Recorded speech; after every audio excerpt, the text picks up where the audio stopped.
नमस्कार, मी समीक्षा Deshmukh. Top news मराठीमध्ये आपले स्वागत. बातमी आहे पुण्यातल्या दौंड तालुक्यातून. जमीन मोजणीवरून थरारक हल्ल्याची घटना समोर आली आहे. स्वामी चिंचोली गावात केवळ जमीन मोजणी अर्ज दिला म्हणून संजय पोपट शिंदे या इसमाने सुभाष शिंदे यांच्या कुटुंबावर चक्क कोयत्याने जीवघेणा हल्ला केलाय. पाहुयात नेमकं प्रकरण काय आहे ते. दौंडच्या स्वामी चिंचोलीमध्ये एक धक्कादायक प्रकार घडलेला आहे. काय आहे प्रकार तर जमिनीच्या मोजणीचा हा वाद अक्षरशः कोयत्यापर्यंत पोहोचला. यामध्ये आरोपीने फिर्यादीला तू आमच्या विरोधात अर्ज का दिला, अर्ज माघारी घे, नाही तर तुझं संपूर्ण कुटुंब संपवून असं धमकी देत या ठिकाणी आपल्यासोबत जोडून असणारे शिंदे कुटुंब आहे यांच्यावरती थेट कोयत्याने हल्ला चढवला आणि याच्यामध्ये तिघजण गंभीर या ठिकाणी जखमी आहेत. आपण माझ्या पाठीमागे पाहू शकतो या ठिकाणी निरामय हॉस्पिटल हे बिगोनचं हॉस्पिटल आहे. या ठिकाणी हे शिंदे कुटुंब या ठिकाणी जखमी आहेत. तर नेमकं त्या दिवशी 9 सप्टेंबर रोजी नेमकं काय घडलं होतं आणि आधीचा प्रकार आपण हे आपल्यासोबत शिंदे जोडून आहेत यांच्याकडून संपूर्ण हकीकत आणि माहिती जाणून घ्या. नेमकं त्या दिवशी काय घडलं होतं. तुमचं नाव काय? माझं नाव राहुल सुभाष शिंदे. 9 तारखेला संध्याकाळी रात्री 9 वाजता ते 5-6 जण आले. संजय पोपट शिंदे 5-6 जण आले आणि आमच्या घरी येऊन आमच्या वडिलांच्या डोक्यात कोयता घातला आणि भावाच्या बी डोक्यात कोयता घातला. माझ्या पण इथं लागले आमचे सगळं आणि असा घाणघाण शिवाय देत होता. म्हणत होता जमिनीचा अर्ज तो माघारी नाही घेतला मोजणीचा तर तुझं अख्खं कुटुंब संपवतो, कसा जमीन घेतो तीच बघतो. आणि सगळ्यात त्याचा एक भाऊ पेताड आहे तो विजय शिंदे, त्यांनी पण माझ्या इथं असं पाटणीला एक गजाचा रॉड मारलाय आणि आमच्या सगळ्या घरादाराच्या अख्ख्या इथं भीतीचं वातावरण आहे. आमच्या घरची बायका पोरं रडतात अक्षरशः. याच्यामध्ये एकूण जखमी किती जण आहेत? जखमी माझा भाऊ आता इथं निरामय हॉस्पिटलमध्ये ICU मध्ये ऍडमिट आहे आणि वडील आहेत सुभाष शिंदे, त्यांचे बी असं इथं डोक्याला एक मोठा वार आहे. त्यांच्या मेंदूमध्ये रक्तस्राव झाल्यामुळे त्यांना काल 9 तारखेला आम्ही इथं बिगोन ICU ला CT स्कॅन केला. आज परत बारामतीला नेण्यासाठी सांगितलेलं आहे. मग आता याच्यामध्ये संपूर्ण ह्या घटनेमध्ये टोटल जखमी किती आहेत आणि आरोपी किती आहेत? काय एकूण आरोपी किती आहेत? काय जखमी आमच्या घरात आम्ही 3 आहोत. आरोपी किती आहेत? मी माझा भाऊ आणि माझे वडील आणि आरोपी 5 जण आहेत. या संदर्भात पोलिसात तक्रार काय झाली काय? पोलिसात मध्ये पहिल्या दिवशी आम्ही ज्यावेळेस घटना घडली त्यावेळेस आम्ही उपजिल्हा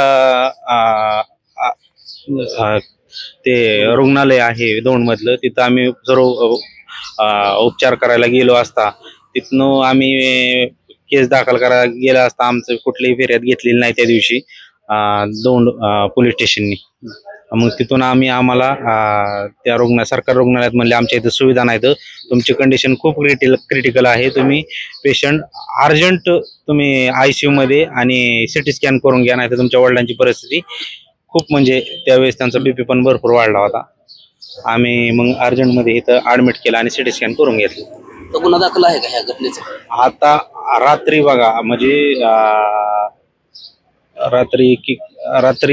आज रात्री 1:30 वाजता म्हणजे 3 दिवसानंतर आमचा गुन्हा दाखल करून घेतलेला आहे. पण ते पण काही कलम एकदम अशी साधी टाकलेले आहे. 307 सारखा गंभीर गुन्हा असून 326 सारखा गंभीर गुन्हा असून कोयत्याने वार केलाय, कुऱ्हाडीने वार केलाय, गजाच्या रॉडने वार केलाय, असं गंभीर गुन्हा असून सुद्धा आमच्यावर हा अन्याय होतोय.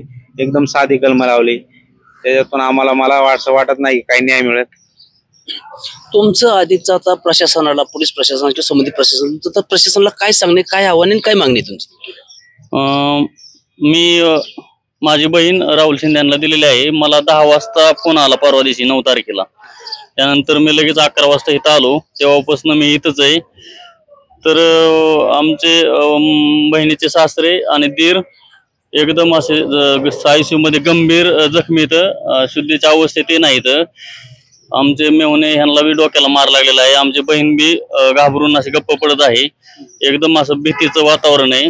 तरी पोलीस प्रशासनाने आम्ही काल गेलतो तर आम्हाला एवढं असं म्हणावं तसं सहकार्य केलं नाही. बोलण्याची भाषा ही त्यांची व्यवस्थित नव्हती.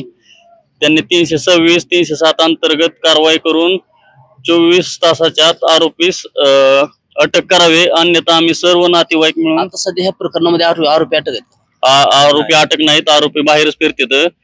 24 तासाच्या आत 2 पोलीस प्रशासनाअंतर्गत आरोपीला अटक करण्यात यावी, अन्यथा आम्ही वकिलामार्फत आज रीतसर अर्ज करून पोलीस स्टेशन समोर सर्व नातेवाईक आत्मदहन करू. आम्हाला जर न्याय मिळाला नाही तर एवढीच मी प्रशासनाला मागणी करतो. धन्यवाद. मी पोलीस निरीक्षक गोपाळ पवार, दौंड पोलीस ठाणे. दिनांक 9/9/25 रोजी रात्री 9 वाजण्याच्या दरम्यान याच्यामध्ये एक मारामारीची घटना आमच्याकडे रिपोर्टिंग झालेली आहे. त्यामध्ये इसम नामे राहुल सुभाष शिंदे 34 वर्ष यांना त्यांच्याच भावकीतले 5 लोकांनी कोयतासारख्या हत्यार व काठीने मारहाण केल्याची त्यांनी तक्रार दाखल केलेली आहे. तो Daund police Thane CR number 575/25 कलम 118(2) प्रमाणे तो सदरचा गुन्हा दाखल करण्यात आला आहे आणि सदर गुन्ह्यातील आरोपी शोधार्थ टीम रवाना झालेली आहे. पाहिलेलं आहे खर्च दौंडच्या ह्या स्वामी चिंचोलीच्या भागामध्ये खास फक्त जमिनीची मोजणी या ठिकाणी जमीन मोजणीची मागणी केली होती आणि त्या मागणी जमिनीचा अर्ज केला म्हणून त्याचा मनात राग धरून त्या ठिकाणी शिंदे कुटुंबावरती या ठिकाणी असा जीवघेणी हल्ला झाला.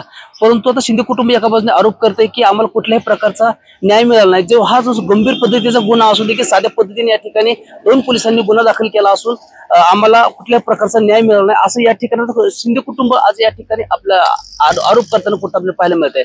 परंतु येणाऱ्या काळामध्ये खरंच आता या संपूर्ण प्रकरणामध्ये आता दौंड पोलीस प्रशासन कशा प्रकारचं काम करतं हे देखील पाहणं तितकंच अधिक महत्त्वाचं ठरणार आहे. मी टॉप न्यूज मराठीसाठी सुंदर कोसाळकर, दौंड, पुणे.